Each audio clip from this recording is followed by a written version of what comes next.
Vamos a conversar ahora con la jefa del RENIEC, el Registro de Identidad y de El Servicio Registro Civil. Nacional de Identificación y Estado Civil. Que ella lo diga y que lo vocalice bien. Gracias por acompañarnos, doctora Carmen Velarde. Usted ya se me adelantó, pero quería decir que con el RENIEC es un órgano muy importante porque tiene que ver con la identidad de todos, entonces tiene que estar al día con la tecnología que permita que nuestra identidad no la suplante nadie, y además, y hay que reconocerlo, a lo largo de estos últimos quinquenios, los procesos para sacar el DNI, para obtener una copia si uno lo ha perdido, se han agilizado bastante. Y ahora yo soy testigo, yo saco, no sé, tengo una debilidad, pierdo muchos DNIs, pero ya tengo mi DNI electrónico. Y esa es la primera pregunta que le voy a hacer. El DNI electrónico, el blanco, va a ser el futuro obligatorio, y los que tengan el DNI azul, o también hay amarillo, ¿no? El amarillo es para los niños, el DNI azul es por lo pronto para los adultos. Se habla del DNI convencional, pero ya el DNI electrónico es lo que va a comenzar a regir. Nosotros vamos a imprimir exclusivamente el DNI electrónico seguramente a partir de junio, porque es un documento mucho más seguro. En el chip vas a encontrar la huella, entonces uno puede comparar la huella de la persona. ¿Y está programado alguna especie de apagón a partir del cual ya todos tienen que tener DNI electrónico porque los otros no van a servir? Se va a hacer gradualmente, porque sabemos que hay personas que recién están sacando un DNI convencional, un DNI azul, por ejemplo, y ese DNI tiene un valor de 8 años. En todo caso, yo agradezco mucho a las personas que ya están haciendo el cambio de su DNI azul a DNI electrónico. Mira, incluso adultos mayores que tienen un DNI que dice no caduca. ¿Por qué lo sacan? Porque no quieren que mañana nadie usurpe su identidad o utilicen un DNI falso, claro, para es más vender seguro, su propiedad. Y además el hecho de que seguro. tenga un chip puede facilitar su uso para otras cosas. Exactamente. Que de pronto ahora no están definidas, pero en el futuro pueden haber nuevos usos para, claro que sí. para ese Incluso carácter más adelante electrónico. Seguramente tendremos un DNI digital también, que uno puede utilizarlo en un celular, con su rostro, con mayor seguridad. Esa es la tendencia en el mundo. Esa es la tendencia en el mundo. Que usted conocerá, por Así supuesto, de registros comparados. Esa es la tendencia. Exactamente. Colombia ya lo está utilizando, por ejemplo. O sea, la tendencia es a que uno ya no tenga el DNI en físicamente. Tarjeta. No, puede utilizarlo también en tarjeta, puede utilizarlo de manera digital, pero para eso hay que hacer algunas programaciones. ¿Por qué? Porque el DNI digital va a tener que estar atado a servicios tecnológicos también, para que uno pueda autenticarse o verificar su identidad en los distintos servicios bancarios. Todo está en el celular, todo está en el móvil. O sea, y todo eso finalmente puede también estar en el móvil. Y por eso también hay que tener cuidado de tener un buen software y las seguridades necesarias, porque lamentablemente tenemos muchos robos de teléfono celular aquí en el Perú. Eso, el RENIEC tiene que estar colaborando constantemente con la policía por toda la ciberdelincuencia, ¿no? Aquí estaba viendo unas cifras que ha habido en los últimos años, o en el último año, 923 intentos de suplantación, o sea, de suplantación de identidad. En realidad, flagrancia. Los claro. hemos encontrado suplantando identidad, y nosotros venimos trabajando con la Policía Nacional del Perú, al menos desde el inicio de mi gestión. Les damos mucha información, pero no solo ellos, también la Fiscalía, el Poder Judicial.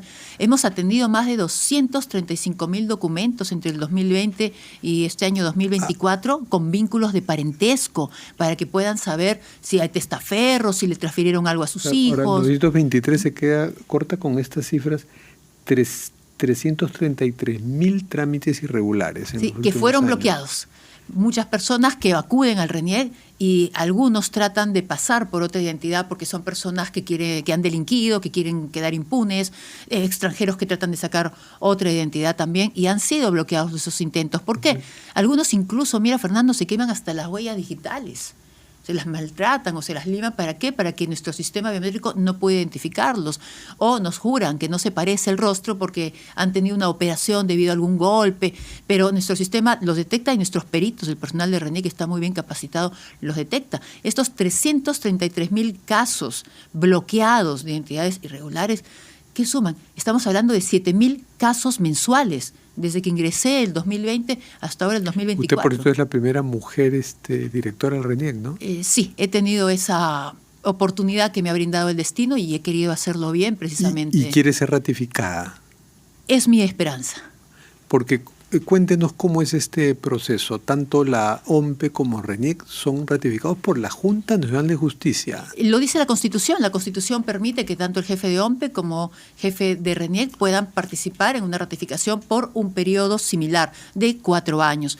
Anteriormente lo hacía el Consejo Nacional de la Magistratura. Así ocurrió, por ejemplo, con el jefe nacional de RENIEC, don Eduardo Ruiz Boto, que asumió su jefatura el año 2002, Ahora, fue ratificado. ¿Y de luego qué Jorge depende Ribarne? que la Junta Nacional de Justicia acepte o no su ratificación? ¿Normalmente debe aceptarla si es que usted cumple con No, los requisitos la Junta o Nacional podría de Justicia discrecionalmente decir no? Hace una evaluación, ya ha aprobado un reglamento con valores objetivos, qué cosa es lo que va a haber, nuestra gestión, qué hemos hecho, cómo nos hemos desempeñado, qué cosas nuevas se han dado, cuánto hemos avanzado. Por ejemplo, en el caso de RENIEC, recuerdo que yo llegué y tenía las puertas cerradas en RENIEC por la pandemia. O sea, le van a tomar examen. Es un proceso largo, creo que es un examen de la gestión en realidad. Mire, por ejemplo, yo asumo cuando teníamos pandemia y RENIEC tenía las puertas cerradas.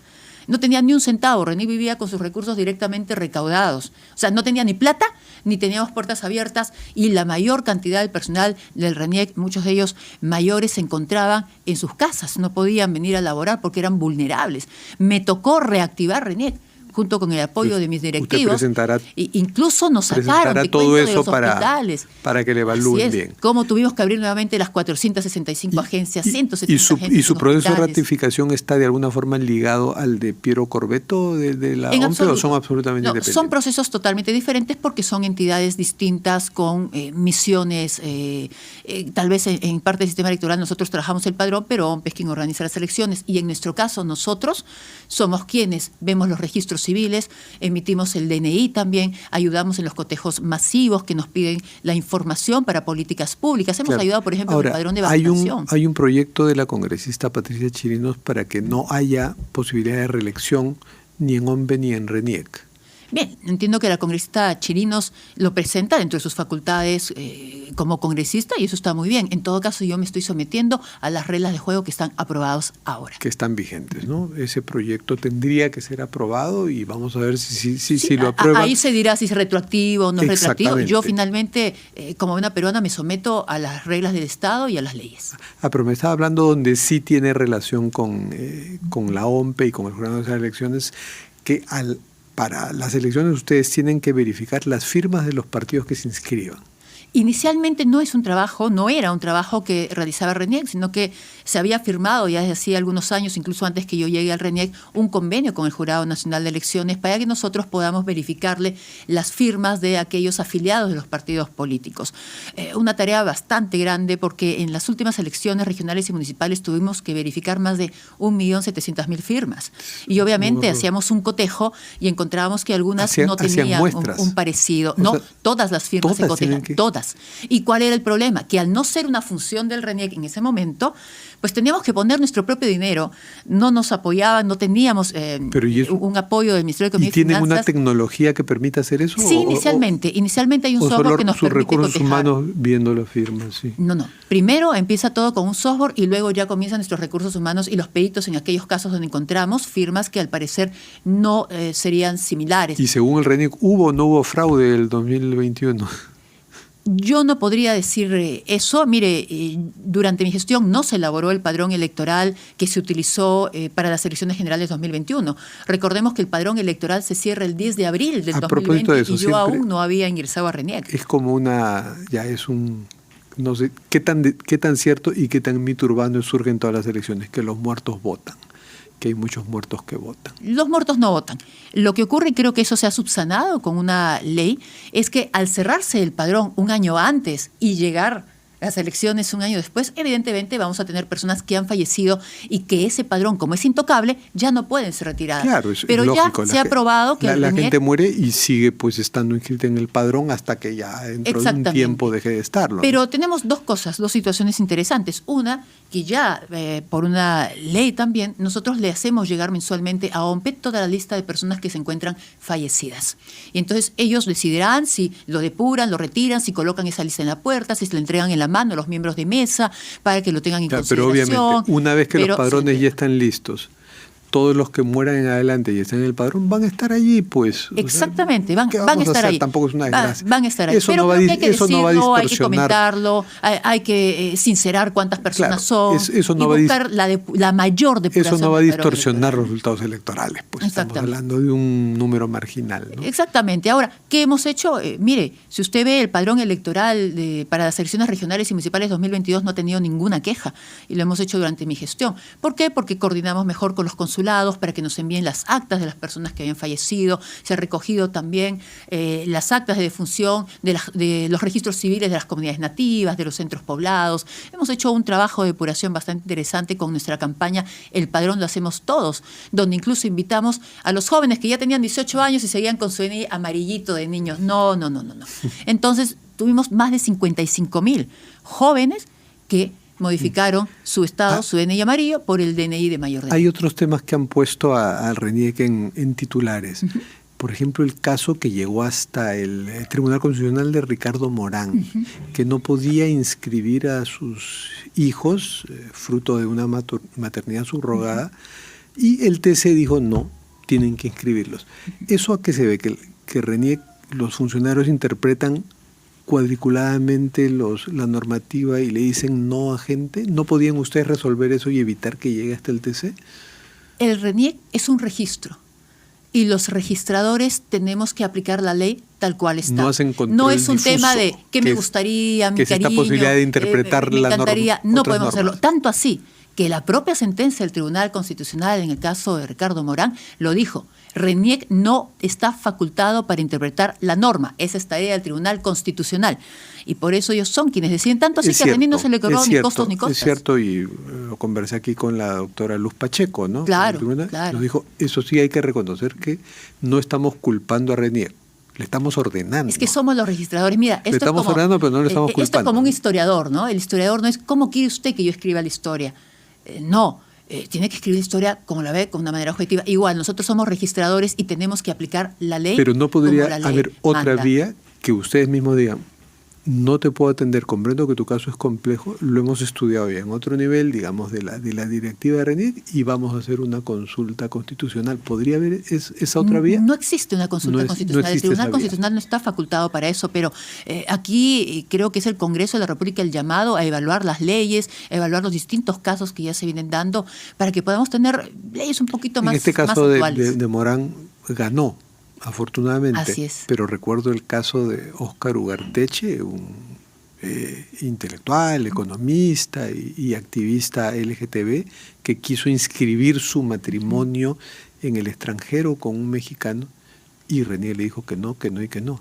Porque lamentablemente el Código Civil te señala que el matrimonio es entre un hombre y una mujer. Y justamente estos casos no tuvieron tampoco sentencias favorables ante el Tribunal Constitucional. Pero mira, en el caso de Morán, ni bien salió la sentencia, nos pusimos a disposición en RENIEC para poder hacer la inscripción. Inmediatamente, porque se trata de peruanos. No obstante, como te digo, Fernando, nosotros como registradores tenemos que aplicar la ley. No es lo que aunque nuestro no les guste. quiera. Aunque no nos guste, aunque las leyes no sean las mejores hoy, aunque las leyes puedan estar desactualizadas, porque si no, estaríamos nosotros cometiendo también un delito contra nuestras funciones. Y justamente ahí viene la credibilidad del trabajo que hace RENIEC, porque cumple las normas, porque depura cada uno de sus registros. Ahora, de acuerdo si a las bien no hacen directivas y este control difuso de interpretar, ¿no?, toda la normativa en conjunto para ayudar a la gente, sí hay otras formas de ayudar, por ejemplo, a adultos mayores que no pueden movilizarse, sí, a discapacitados. Claro que sí. ¿RENIEC puede disponer que se vaya a la casa de ellos a tomarles RENIEC registro? tiene un trabajo social maravilloso. Mira, RENIEC es el corazón social del Perú. No solamente porque ayudamos a todas las entidades públicas, bancos, empresas de telecomunicaciones, notarías, el Estado funciona con la data de RENIEC, pero llegamos a los lugares más alejados con nuestras campañas sociales. Atendemos a las personas de las comunidades campesinas, comunidades nativas, centros poblados, mujeres rurales, personas con discapacidad. Incluso hemos entrado muchas veces a los servicios hospitalarios, a personas que se encuentran en cuidados intensivos para hacer los trámites de DNI. Y ese es un trabajo precioso que RENIEC realiza desde el año 2003 y que yo tuve la suerte que me encargasen en aquel entonces cuando era subgerente de Previsión Social en el RENIEC el año 2003 y luego pasé a ser la primera gerente de restitución de la entidad y apoyo social. Hasta el día de hoy nos subimos a las plataformas itinerantes de acción social, PIAS, y vamos recorriendo los ríos de la selva para atender a las comunidades nativas. Es un trabajo precioso. Creo que eso es lo lindo de RENIEC. Y además gratuito, te cuento. Cuando yo llegué, RENIEC había dejado de percibir 22 millones de soles exclusivamente para ese trabajo social. ¿Qué hicimos?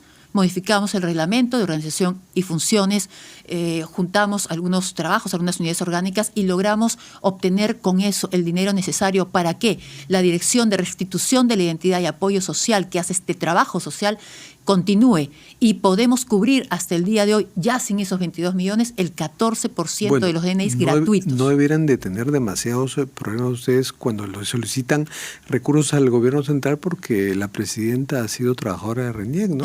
¿Usted la conoció entonces? No tuve la oportunidad de conocerla cuando ingresó al RENIEC. Ella solicitó inmediatamente su licencia. No he tenido oportunidad de cruzar palabra con ella dentro del RENIEC. No obstante, el RENIEC sí tiene algunos problemas también para poder, cuando hacemos solicitudes al Ministerio de Economía y Finanzas. Mira, cuando hemos trabajado en la parte electoral, hemos solicitado un dinero y no llegaba. ¿Cuándo llegaba? A fines de noviembre, pero a fines de noviembre pues ya no podemos hacer procesos de contrataciones que demoran 3, 4 meses. Es como decir, te doy la plata pero devuélvemela, ¿no? Mira tú cómo caminas. La presidenta quedó un poco resentida, ¿no? Porque no le dieron licencia, quería licencia pues mientras estuviese. Ella creyó que por poco tiempo no pensaba que iba a ser presidenta. Todos los funcionarios públicos y servidores debemos sujetarnos a las normas.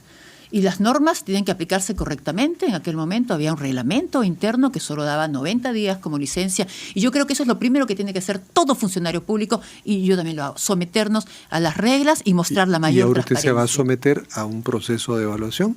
Exactamente. Suerte en ese proceso. Gracias, Fernando. Muchas gracias, doctora Carmen Velarde. Terminamos con nuestras cartas sobre la mesa. Oh, excelente.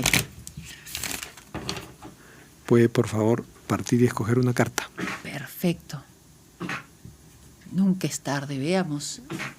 ¿Qué dice? Te daré la vida y cuando yo muera me uniré en la tierra contigo, Perú. Y ese es mi compromiso como funcionaria pública, que así sea. Miren, le ha salido algo bien patriótico. Precioso. Te daré la vida y cuando yo muera me uniré en la tierra contigo, Perú. Muchas gracias. Gracias, Fernando.